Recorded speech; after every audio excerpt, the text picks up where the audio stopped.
বেগুনটা গোল গোল করে কেটে নিয়েছি পিচ পিচ করে। এবার দিয়ে দেবো এতে সামান্য মতো চিনি। অন্য স্টাইলে বানানো হবে এটা বেগুন ভাজি। আর লবণ, মরিচ গুঁড়ো, জিরে গুঁড়ো। এটাকে ম্যাগনেট করে নেব। এবার মাখিয়ে নেব। 5 মিনিট মতো একে ঢেকে রেখে দেবো। গরম হয়ে গেছে, এবার দিয়ে দেবো বেগুন, মাখিয়ে রাখা বেগুন।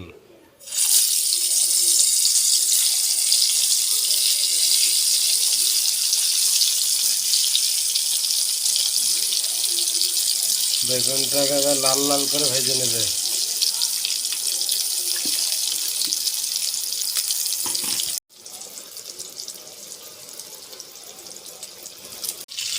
বেগুনগুলোকে হালকা করে উল্টে ভেজে নেব।